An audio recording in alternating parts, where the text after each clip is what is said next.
मी एका अनाथाश्रमात वाढलेली होते. आई-वडील नव्हते, म्हणून मी पूर्णपणे बेसहारा होते. माझी सगळी शिकवण अनाथाश्रमातच झाली होती. मला आई-वडिलांची किंवा भाऊ-बहिणींची ममता कधीच कळली नव्हती. पण आज माझी लग्न झाली होती. अनाथाश्रमाच्या व्यवस्थापिकेने माझे लग्न ठरवले होते. मला लग्नाबद्दल स्वतःसाठी काही स्वप्न नव्हते, कारण मी आजपर्यंत कोणतेही आप्तनाते जाणलेच नव्हते. फक्त इतकेच की आता मला कोणीतरी मिळेल, ज्याच्याशी मी सुख-दुःख आणि प्रेमाबद्दल बोलू शकेन. असेच विचार करून मी लग्नाला होकार दिला. व्यवस्थापिकेने अनाथाश्रमातच पंडित बोलावून माझे लग्न संपन्न केले. मी सासराला पोहोचले.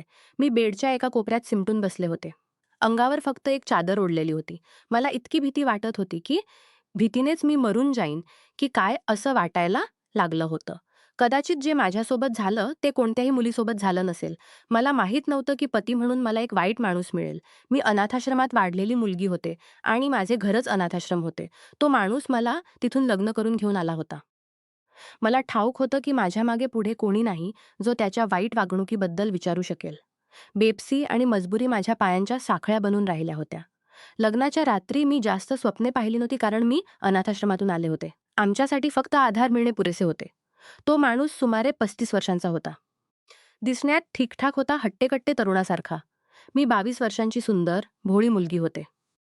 दुल्हनचे कपडेही त्यानेच व्यवस्थापिकेला दिले होते. मी ते घातले. सहेल्यांनी मला सजवले.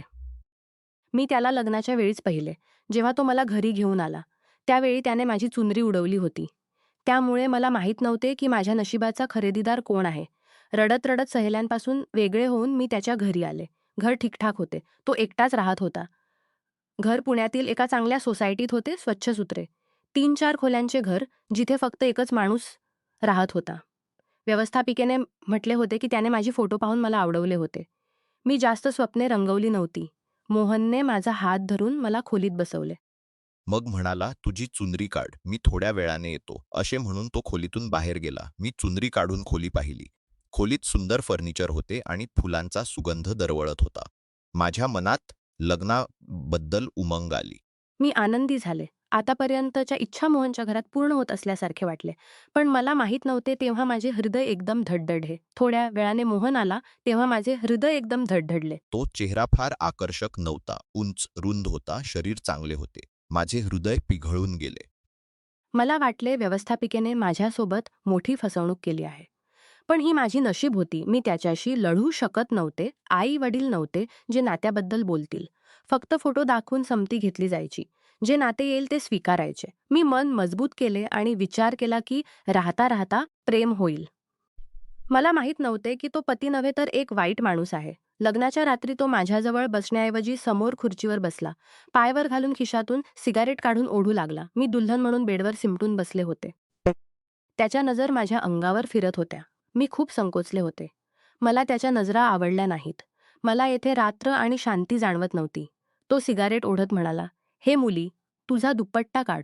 मी त्याला पाहिले. माझ्या डोळ्यात आश्चर्य होते. पतीने माझ्याजवळ बसून विश्वास देण्याचा प्रयत्न करावा, पण त्याने जे केले ते सहन करणे कठीण होते.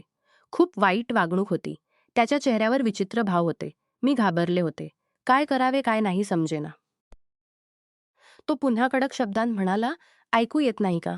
दुपट्टा काढ." मी घाबरून दुपट्टा मागे केला. माझे हात कापत होते. मोहन समोर बसून सिगारेट ओढत होता आणि मी त्याच्या नजरांनी त्रस्त होते. मी दुपट्टा आणि कपडे काढून बेडवर ठेवले. आता त्याच्या तीक्ष्ण नजरा मला अधिक गोंधळात टाकत होत्या. मला लाज वाटत होती. तो म्हणाला, "तुझे दागिनेही काढ." त्याच्या प्रत्येक गोष्टीने मला त्रास होत होता. मी हळूहळू सर्व दागिने काढून ठेवले. पण त्यानंतर त्याने जे सांगितले ते मी स्पष्ट नाकारले आणि बेडवरून उठले. माझे नाकारणे पाहून मोहनच्या डोळ्यात राग आला. तो रागाने उठला आणि माझ्याजवळ आला, म्हणाला, "ऐकू येत नाही का? मी काय म्हणतोय?" त्याच्या शब्दांनी माझा जीव उडाला. मी म्हटले, "मी तुमची ही गोष्ट मानू शकत नाही." तो रागाने म्हणाला, "माझी गोष्ट मानली नाहीस तर तुझा खूप वाईट हाल करीन." पण मी कोणत्याही किमतीला मानू शकत नव्हते. मी म्हटले, "मी हे करू शकत नाही." त्याने माझ्या तोंडावर जोरात थप्पड मारली आणि म्हणाला, "कमीनी, तुझी औकात विसरलीस का? मी तुला कुठून आणले आहे? तू माझ्या पायांच्या जोडी एवढी नाहीस. जर माझी गोष्ट मानली नाहीस तर मारून टाकीन." त्याच्या भयंकर शब्दांनी माझे हृदय कोरड्या पानाप्रमाणे विखरले. मी रडू लागले. मला अशा वागणुकीची अपेक्षा नव्हती. मी घाबरून थोडे मागे सरकले. त्याने माझे केस पकडून जवळ ओढले. माझ्या चेहऱ्याजवळ चेहरा आणून रागाने डोळ्यात डोळे घालून कडक शब्दांत म्हणाला, "चल, जे सांगितले ते कर." माझ्या डोळ्यातून अश्रू वाहू लागले. मी क्षमा मागितली, हात जोडले आणि म्हटले, "तुम्ही माझ्याकडून असे काम करू नका. मी हे करू शकत नाही." स्त्रीला लाज हा दागिना असतो. माझी गोष्ट ऐकून तो हसायला लागला. म्हणाला, "तू कुठून आली आहेस?" मी, "त्या जागेचा प्रत्येक कोपरा जाणतो. तिथे लाज लिहाज काही नाही. माझ्यासमोर जास्त नाटक करू नकोस. मला माहीत आहे अनाथाश्रमाच्या आडून तिथे काय काय रंगेल्या चालतात. जेव्हा तू तिथल्या पुरुषांची मने रमवू शकतेस, तर मला जास्त अधिकार आहे. शेवटी मी तुला जमिनीतून उचलून आकाशात आणले आहे. जर माझी वागणूक चांगली हवी असेल, तर जे सांगतो ते कर." मी त्याला आश्चर्याने पाहत होते. आमचे अनाथाश्रम तसे नव्हते. आमची व्यवस्थापिका खूप चांगली होती. आम्हाला आईसारखे पाळले होते, संरक्षण केले होते. मी इतर अनाथाश्रमांबद्दल जाणत नव्हते. पण मी जेव्हापासून तिथे आले होते, आमचे संरक्षण मुलींप्रमाणेच केले गेले होते. मी मोहनला म्हटले, "तुम्ही गैरसमजात आहात मोहन. असे काही नाही." मी आणखी काही सांगण्यापूर्वी त्याने केस अधिक घट्ट पकडले आणि ओढू लागला. म्हणाला, "बकवास करू नकोस. समजावू नकोस. हे कपडे काढ." त्याने मला ढकलले. मी जमिनीवर पडता-पडता वाचले. मी ऐकले होते की पती-पत्नी एकमेकांचे कपडे असतात. भगवानाने हे नाते पवित्र केले आहे. लाज हा त्याचा दागिना आहे. पती-पत्नी एकमेकांचे कपडे म्हणतात कारण ते झाकतात. माझा पती कसा होता जो मला उघड्या होण्यास सांगत होता. मी झटपट खोलीतून बाहेर निघाले. मी सुरक्षित जागा शोधत होते पण घरात कुठेही नव्हती.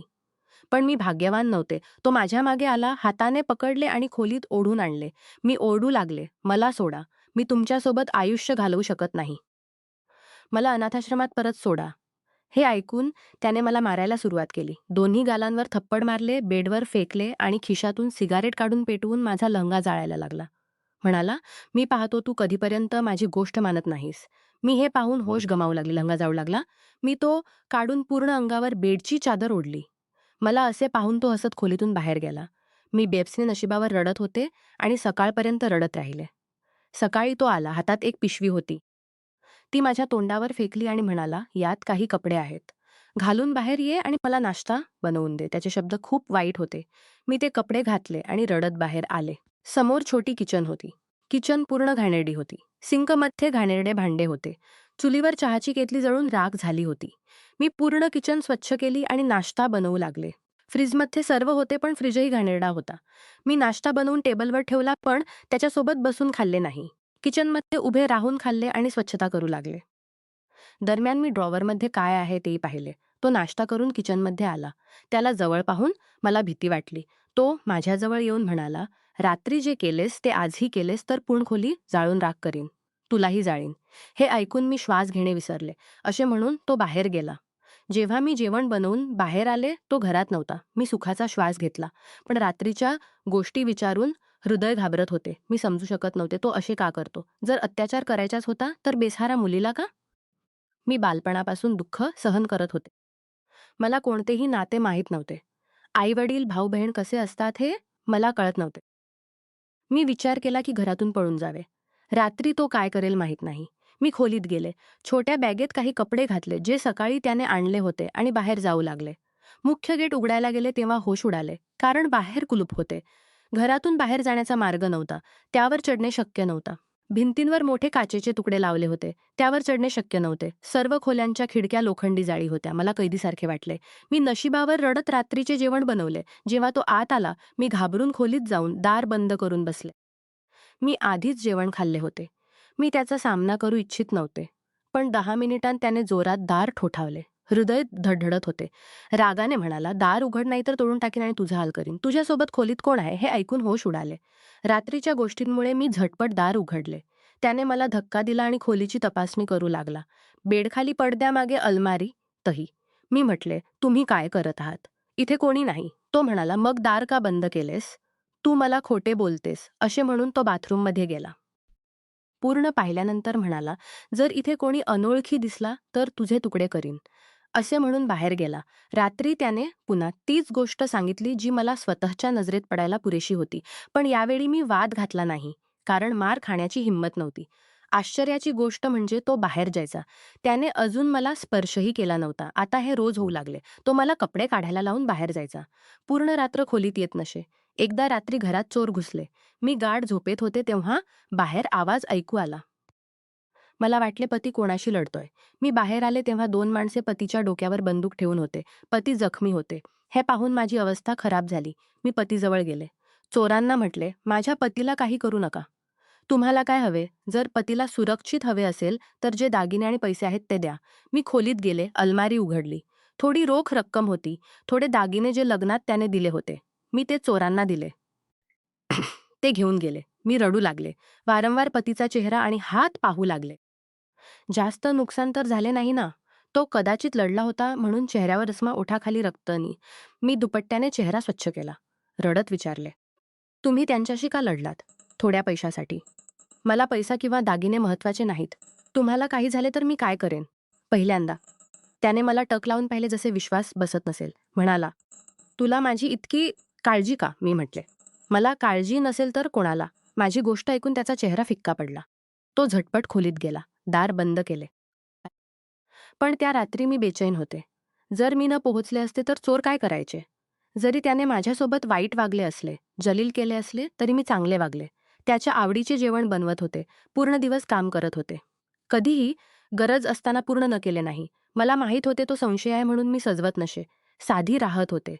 आता त्याची वागणूक बदलली होती. तो खूप शांत राहू लागला. माझ्या खोलीत येत नसे. एकदा मी किचनमध्ये भांडी धुत होते. रात्रीच किचन स्वच्छ करत असे. तो चहा मागायचा. पण आज शांत होता. मी भांडी धुत असताना तो आला. मी समजले चहा हवा आहे म्हणून चुलीवर चहा चढवला. कारण मी त्याचे काम आधीच करत असे. हे पाहून तो म्हणाला, "जा आराम कर. मी स्वतः चहा बनवीन." "नाही, मी बनवते. मला किचन स्वच्छही करायचे आहे." हे ऐकून तो समोर येऊन म्हणाला, "किचनची स्वच्छता सकाळी होऊ शकते. सगळे काम करूनच झोपायला जाणे गरजेचे नाही." पहिल्यांदा त्याने असे शब्द बोलले. आधी तर कडक असायचे. पूर्ण चमकवल्यावरच झोपायची परवानगी. मी म्हटले, "ठीक आहे, चहा बनवून देते." पण त्याने नकार दिला. "जा आराम कर. तू थकलेली दिसतेस." हे ऐकून मी आश्चर्याने पाहिले. खरे होते. काही दिवसांपासून थकलेली दिसत होते. घराच्या कामाने थकवा दिसू लागला होता, थोडी आजारीसारखी. आणि मला पतीच्या संगतीची इच्छाही होऊ लागली होती. तो जसा होता आयुष्य त्याच्यासोबतच घालवायचे होते. मी खोलीत आले. थोडा वेळ निजले. मग विचार आला का पतीशी बोलू नये. तो मला कशाची शिक्षा देतोय? का जवळ येत नाही? मी उठले. तो माझा पती आहे, त्याला न सांगितले तर कोणाला? मी बाहेर निघाले आणि त्याच्या खोलीत गेले. पण समोर जे दृश्य पाहिले ते पाहून होश उडाले. तो मंदिरासमोर हात जोडून रडत होता. काय दुःख आहे? का रडतोय? मी समजू शकले नाही. त्याने मला पाहताच अश्रू पुसले आणि आरती पूर्ण केली. मग म्हणाला, "तू इथे का आलीस?" मी म्हटले, "तुम्ही का रडत होतात?" तो म्हणाला, "माझी आणि देवाची गोष्ट आहे." मला आश्चर्य वाटले. तो पूजापाठ करतो, देवावर विश्वास ठेवतो आणि माझ्यासोबत जे वागले ते चांगले नव्हते. मी समजत होते त्याला देवाशी काही संबंध नाही. नाहीतर पाहून म्हणाला, "इथून जा." पण मी जवळ गेले, त्याच्यासोबत उभी राहिले, मंदिरात हात जोडले आणि आरतीची थाळी धरून आरती करू लागले. मी म्हटले, "तुम्ही माझ्यापासून का दूर राहता? मी तुमची पत्नी आहे. तुम्ही मला सर्व गोष्टी का सांगत नाही?" पती-पत्नी एकमेकांसोबत सुख-दुःखात असतात. भगवानाने पहिले नाते पती-पत्नीचेच केले आहे, जेणेकरून एकमेकांची कमतरता जाणवू नये, बोलत राहावे, आनंदी राहावे. माझी गोष्ट ऐकून तो म्हणाला, "स्त्रीवर विश्वास ठेवता येत नाही. स्त्रियांच्या बाबतीत मी खूप फसलो आहे. म्हणून मला कोणत्याही स्त्रीवर विश्वास नाही." तो म्हणाला, "माझी आई जेव्हा मी 10 वर्षांचा होतो तेव्हा एका अनोळखी माणसासोबत पळून गेली होती. फक्त कारण माझा बाप सुंदर नव्हता. माझी मोठी बहीण होती. ती तरुण झाली तेव्हा बाप वारले. मी बापाची दुकान सांभाळली, बहीण घर सांभाळू लागली. मी तिचे लग्न शोधत होतो पण जुळत नव्हते. एकदा मी घरी आलो तेव्हा बहिणीच्या खोलीतून हशा आणि बोलण्याचे आवाज येत होते. खिडकीतून पाहिले तर ती गल्लीतल्या काही आवारा मुलांसोबत रंगेल्या करत होती. हे पाहून मला वाटले सर्व स्त्रिया अशाच असतात. मी बहिणीला मारहाण करून घरातून हाकलले. ती त्या पुलासोबत पळून गेली. ती त्या मुलासोबत पळून गेली. म्हणून मी अनेक वर्षे लग्न केले नाही. पण लोक टवाळकी करू लागले. कारण ज्याची आई आणि बहीण पळून गेल्या त्याला कोणी मुलगी देत नाही. हे ऐकून मी अनाथाश्रमात जाऊन लग्नाची गोष्ट केली आणि तुझ्याशी लग्न केले. पण तुला पाहताच आई आणि बहिणीच्या गोष्टी आठवायला लागल्या. म्हणून मी तुझ्याकडून बदला घेऊ लागलो. पण ज्या दिवशी घरात चोर आले, तेव्हा तू माझ्यासाठी इतकी चिंतित आणि रडत होतीस, ते पाहून मला आश्चर्य वाटले. जसे वाईट मी वागलो होते, तसे तू मला मारून टाकायला हवे होते. पण तू सर्व पैसे आणि दागिने चोरांना दिले. माझ्यासाठी रडत होतीस. हे पहा, वागणुकीबद्दल मला पश्चात्ताप होऊ लागला. म्हणून तुझ्याजवळ येण्याची हिंमत नव्हती. मी तुला माझ्या योग्यतेचा समजत नव्हतो. असे म्हणत तो रडू लागला. मी म्हटले, मोहन, माझ्या मनात तुमच्याबद्दल काही वाईट नाही. असल्यास मी दूर केले आहे. जे काही तुमच्या आई आणि बहिणीने केले ते खरोखर चुकीचे होते. कोणत्याही पुरुषाला मानसिक ताण देणारे होते आणि मोहनच्या मनावर खोल धक्का बसला होता. त्यामुळे तो सर्व स्त्रियांचा द्वेष करू लागला होता. पण तो मनाचा वाईट नव्हता. परिस्थितीने त्याला तोडले होते. तो क्रूर माणसासारखा वागत होता. त्यानंतर मोहनने माझ्याकडून माफी मागितली. त्याला समजले की सर्व स्त्रिया सारख्या नसतात. मी त्याच्याशी विश्वासाने वागलो आणि हळूहळू आमचे नाते सुधारले. आम्ही एकमेकांना समजून घेतले. मोहनने आपला भूतकाळ सोडला आणि भविष्याकडे पाहिले. मी त्याला सांगितले की भूतकाळातील दुःखामुळे सर्वांना शिक्षा देणे चुकीचे आहे. प्रत्येक व्यक्ती वेगळी असते. प्रेम, विश्वास आणि संवादाने नाते मजबूत होतात. आज आम्ही आनंदी आहोत. या कथेतून आपल्याला शिकायला मिळते की एखाद्याच्या चुकीमुळे सर्वांना दोष देऊ नये आणि बेसहारा मुलींना आधार देणे महत्त्वाचे आहे. पण सर्वात महत्त्वाचे म्हणजे आपल्या जवळच्यांना प्रेमाने वागवणे आणि समस्यांवर बोलणे. नमस्कार मित्रांनो, तुम्हाला ही कथा आवडली असेल तर चॅनेलला सबस्क्राईब करायला विसरू नका. आणि यापेक्षाही अधिक रंजक व्हिडिओ पाहण्यासाठी माझ्या चॅनेलवर नुकताच अपलोड केलेला नवीन व्हिडिओ नक्की पहा. तो तुम्हाला खूप आवडेल अशी मला आशा आहे.